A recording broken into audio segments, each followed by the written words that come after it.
Hi guys, welcome back. Anyone that's new, welcome. A little update on yesterday's thing with the pen, doing the little pens. A couple of people have asked about how I drill them. So I thought I'd just do a quick little one just to show people how I just show you what I do. Because I don't know, there's loads of videos out there on doing these pens and things like that. I mean, it's nothing new. I first made these about 12 years ago. Just as pens to give away because they're so cheap. But if you drill them and you put your chuck in your towel stock and you headstock towel. Is it tailstock? Towel, yeah. No, if you put it in your towel stock and you drill the normal way, the drill bits tend to always follow the grain. They go for the path of least resistance, and quite often that's what you'll get. Okay, you'll get when you turn your pen, you'll find your drill bit had come off out the side like that. Okay, I've done that once, so I could actually show you what I mean. So you'll turn it down and you've got that nice little hole right at the side of your thing. So that's why I don't do them that way. And I make them chunky like this because these ones are all for kids. So I mean, you can make them whatever size you want. I mean, I'm not making pens to give away for people for autographs. I mean, if I was going to do that, I'd have to carry thousands of pens. Keep laughing.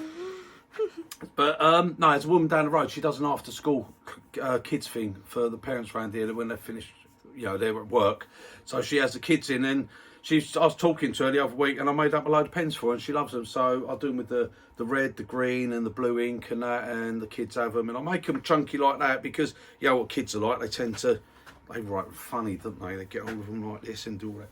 And they like them. They love them. They love them. So I just knock up 50 or so and just chuck them down the road to her. And, well, I don't chuck them, I take them. But anyway, that's why I've actually just been making some pens lately. Right, now then, I'll show you how I drill them. I can't do it on this lathe because if I put this in my headstock, I can't bang it out because my bar doesn't fit through there. And I don't use that for doing any of that. So, right. Lisa's going to bring it over to this lathe. Bear with me, guys. And I'm going to pop so I've put my chuck in and I've got a nice long drill bit.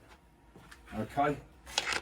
Now, I know for the pens, if you get your refill out, your big pen, okay. So I know for that, it comes up just to the end of the actual drill part, okay, the flute. So I'll pop that in there. And that's what we drill up to. So I do it by putting it in this end. Let me just lock that off. So I can tighten that up. No, tighten it up, I should say. There we go. Right, okay. Right, so the drill bit's in there. Unlock that. Okay. And, right, all I do is I get me wood and right, that one's already drilled. I've done that one. Right, so just find centre, just roughly find your centre. Okay, and if you're new to doing it, an easy way is if you let me get a better pencil than that. If you get your bit of wood and just put a straight line down on two sides. We go that side because that's got a bit of a wonk to that side on it. Right, so we put a straight line down either side, and then when you drill, you can keep an eye on it that it's going straight. So if you do it from this end, okay, it's quite safe. Well, it is for me. This is what I'm saying. I'll show you what I do. You're steaming up. Yeah. Right, so I just get the centre. Right, just gently push it on and come off. Come on, come off. And if you look down the line and the drill bit, you can then keep it straight and turn it so you get the other one as well. So you keep going, just come off, go in, come off, go in, come off. Just take it nice and gentle.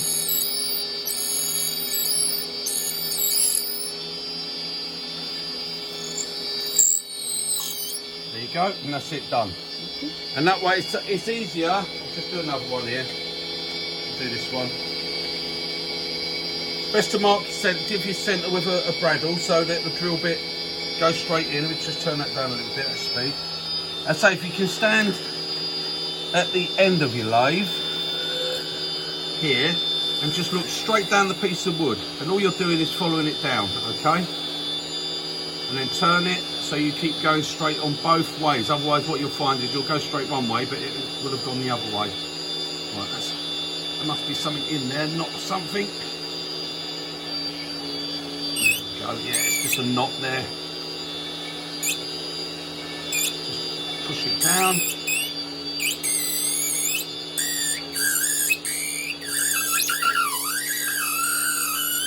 Ooh, there we go, pop. It popped out. Yeah, it's a bit of knot or something in there. Right, that's it. And that's how I drill them, guys. Just on there.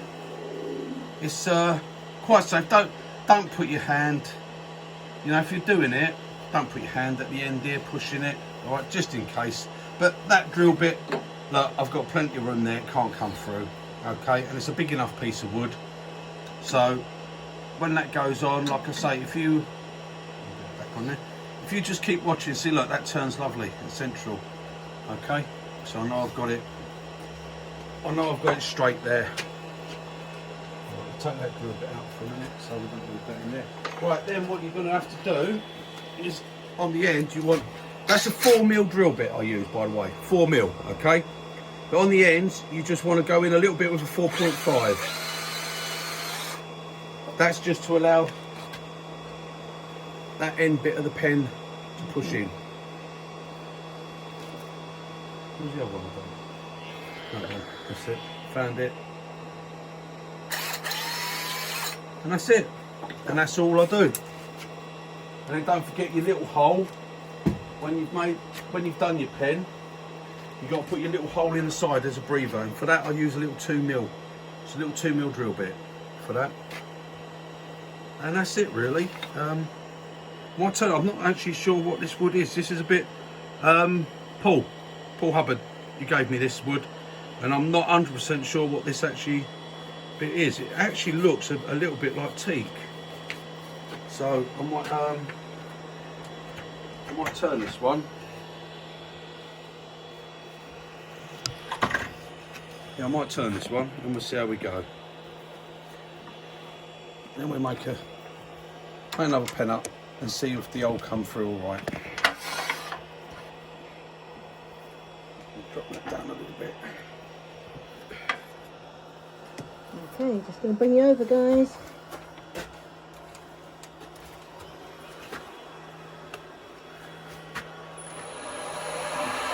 Right now, we're rubbing it down, just like the rub down in these.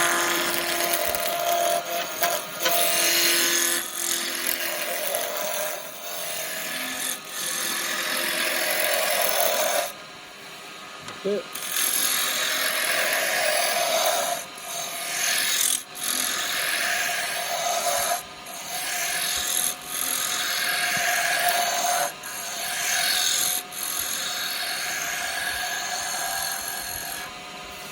Right, nice and smooth. I think a little bit peeled off at the end there.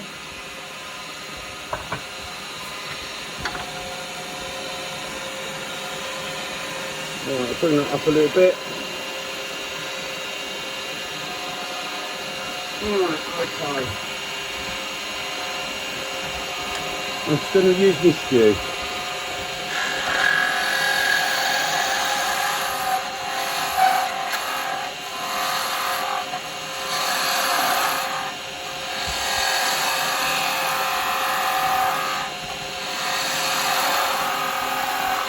That's nice, this wood.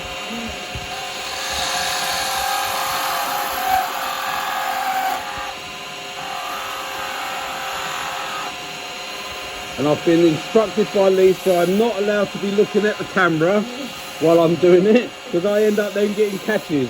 I'm either looking at Lisa or I'm looking over the top, because I've got the camera. You are actually right here above me. My head's over the top of the camera.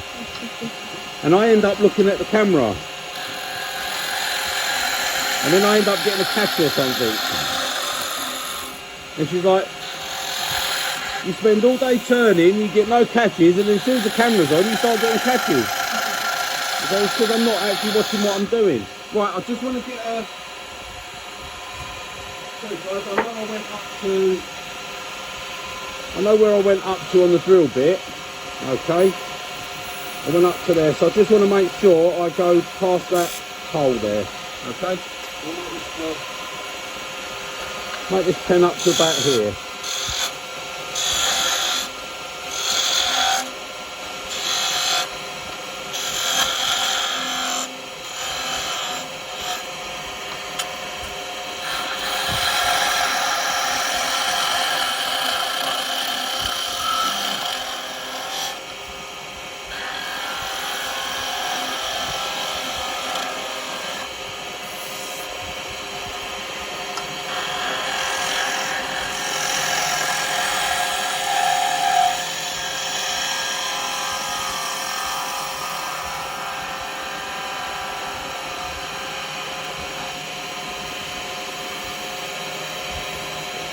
Oh, nice, it's nice that wood. Right, ride the bevel.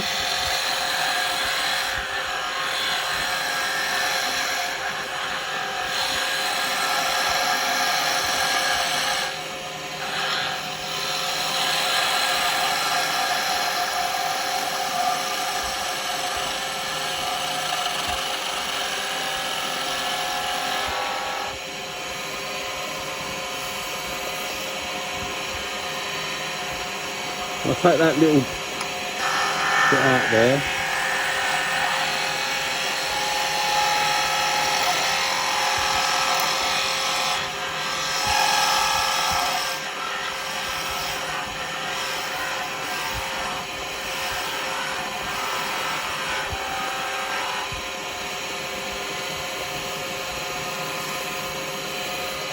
Yeah, I think that'll be alright there.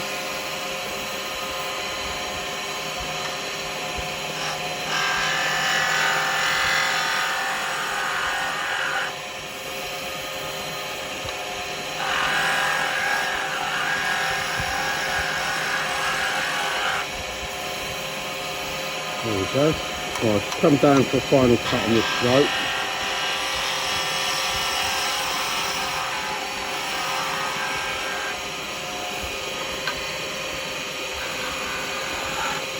Put that on there. Oh, I think that'd be alright. I'll give that a little bit of a sand in, I think. Bring this in a little bit more.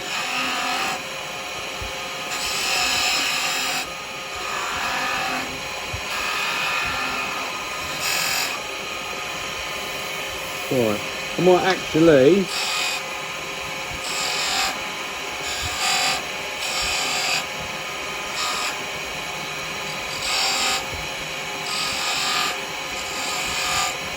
couple of little lines on that one, just for a bit of decoration. Right, okay. Give this a little bit of sand.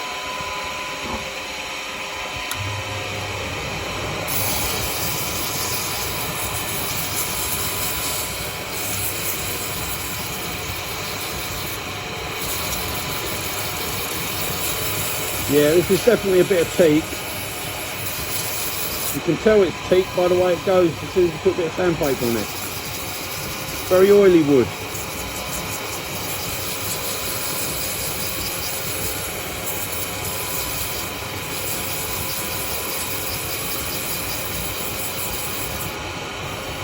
Starting off with a bit of 180 grit.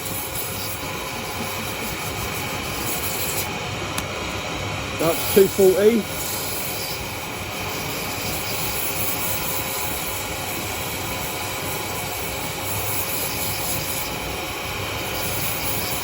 And we'll do a bit of 320.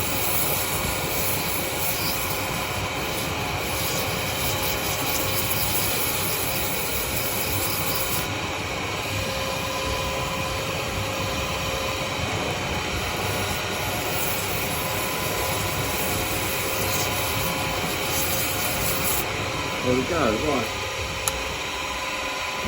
A bit of sanding sealer on it.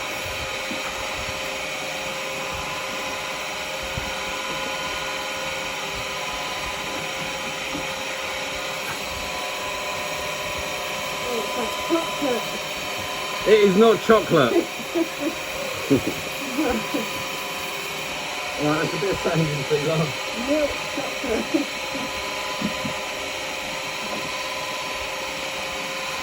Right. Few shavings.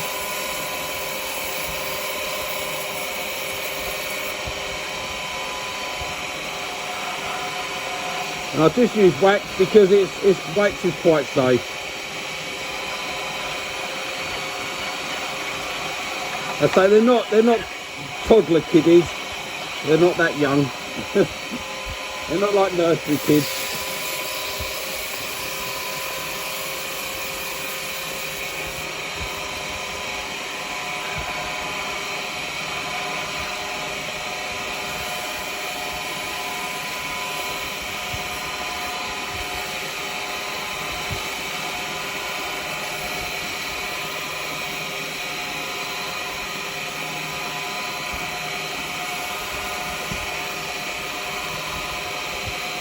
Quite a nice pen this one, I might keep this on myself. Do another one for the kiddies. They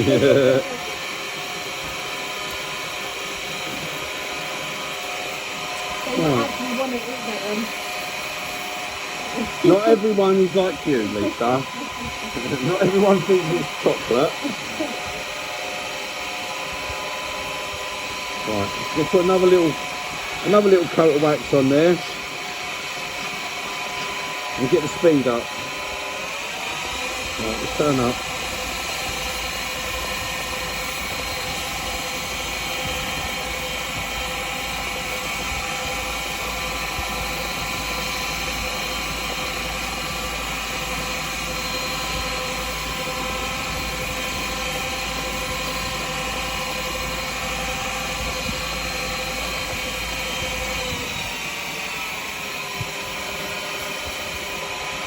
Right, okay, we'll get that parted off.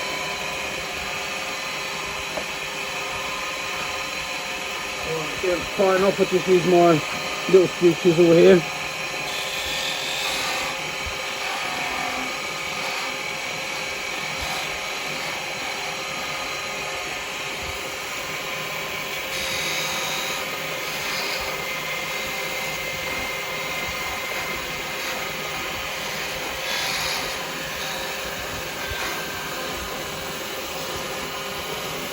Right, I think that has actually gone.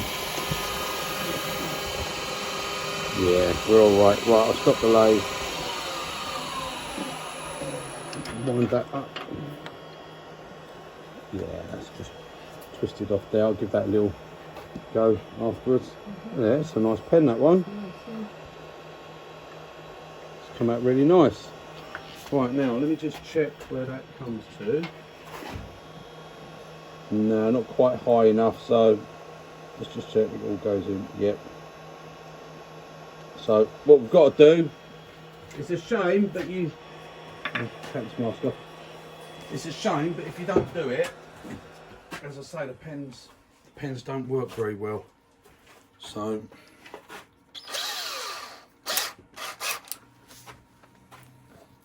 what we have to do, Oh, let me get it. You all right there? yeah, I'll see if I can do it around the other way. Oh, there you go. You all right? Yeah. Got it? I'll look, put my skew back. So what we have to do is we just have to pop this little hole just in the side here.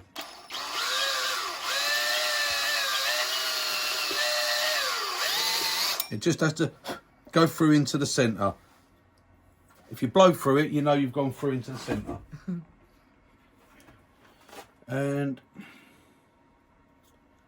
there you go, guys. There's another nice little pen. Nice choke. Oh, you can do them slimline if you want. You can do your little slimline pens if you want. It's up to you. Like I say, these ones are for kids to play with and for them to do their little drawing and that, and they really like them. So that's good. Right, that was pretty much it, guys. That was just a quick one to show, because I've been asked to say, a couple of people have asked about doing it, and they're just the Bic pens, but make sure they're Bic. The other pens don't go in. They have a different nib. It's only the Bic that actually have that nib on them. So decided to change my handles on my big chisels. I made these ones up with nice big chunky. That's better. Bit awkward sharpening when you've got that massive great big handle going around like that. So I've done that so I can take the bars out and I can sharpen as I want. Okay. And I know a lot of people think, oh, big chisels and stuff like that. Why do you want big chisels like that? Well, as I say, then a chisel can't be too big. I mean, you can take a small cut with a big chisel. But the thing is, like I've said before, if you're roughing down bowls and stuff, what I like, see, when you've got 3/8, so I've got a 3/8 bowl gouge, and so you get that bounce. But when this hits, so it's got that weight and stability. So when you're coming around the outside of a bowl, sometimes these can be nice. If you find you get a lot of getting beaten up, I mean, I don't want to like look after my joints and that. I don't want to be getting all that bouncing. I like a nice, and it's nice just to have a big. I love big tools. I do. I love big tools. I have all these big chisels.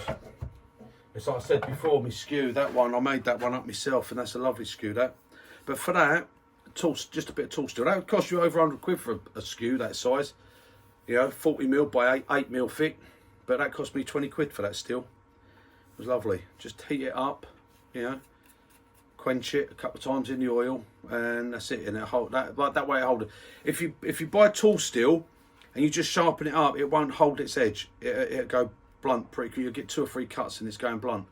So, yeah, if you was to talk to a blacksmith or so, you need a furnace and all that. You don't, not for what we're doing. It's a bit of wood turning. All I've got 2 blow torches, and I just popped that in the vice. I had one blowing on that side, and I just stood there with the one on the other side. Got it nice and red, so it's all glowing red, and then straight in some oil. But do it outside, because sometimes the oil will flare up, it will flame up. So make sure you do it outside. Don't stand over it when you put it in, because if it does come up, not only that, the smoke, you don't want to be breathing all the smoke in that comes off of it. Dip it in there, let it cool, bring it out, heat it up again, do it again, take it out. If you want to do it third time, do it a third time. You don't have to. And that's it. And now that holds a real lovely edge. So, and that gives you a nice big skew. So when you're doing some of these sort of things, you know, it's nice to have a big skew. I like it sometimes. I don't as I say, I don't use them that often. I don't do a lot of skew work, but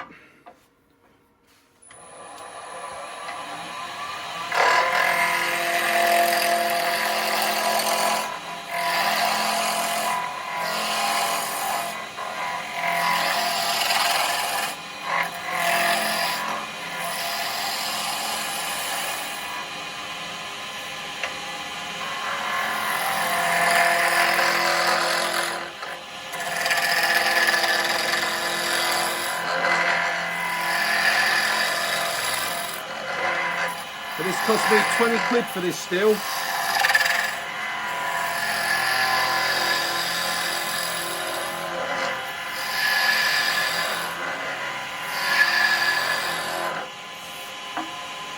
Yeah, 20 quid for this.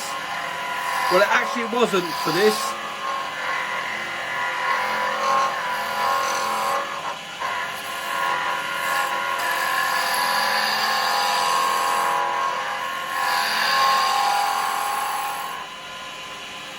And this is actually, I think this is actually spruce. But there you go, guys. You can see the finish on that. It wasn't actually 20 quid for this. It was 20 quid for the piece of steel. And out of that, I also got a round scraper. I don't know why, because I never use this. Again, you can see where I heated it up and stuff. That holds an edge for long time. I mean, that is like a razor there on that edge. But I don't use it. I don't use scrapers, so I made it up because, well, why not? It's just another tool. But I got those 2 tools. So those 2 tools for 20 quid. Okay, and you can see what that does. So if you want to do a bit, and a lot of the time, if you're doing small things like this, it's like I've said before. When I'm up here, I've got no chance of getting a catch on this because I've got so much blade. It's lovely, you know. You can't get a catch, so you come along, just get on that. This has got quite a swept back bevel. If you had a shorter one, it don't get as sharp because it's such a big tool. You won't get a sharper edge. So I swept it back a bit, and yeah, I mean you can see on that, guys, you get like I'll get a lovely cut with that. Again, look, saving electric. I feel I've bought another chisel now. Flintstones type thing. But you can see how it, and that, like I said, cheap as that. It costs you a fortune to go and buy a skew that size. Make your own. It's all fun of making them. That's all the fun of it. Right, that's enough. I'm not doing no more turning. I've stopped now. Go and have my dinner. Right, that was just a quick update on that, guys. And it's the weekend, so might get another one done over the weekend. I'll see what happens. So if I don't, then I'll see you next week. Have a good weekend, guys. Toodle pip, guys. Bye, guys.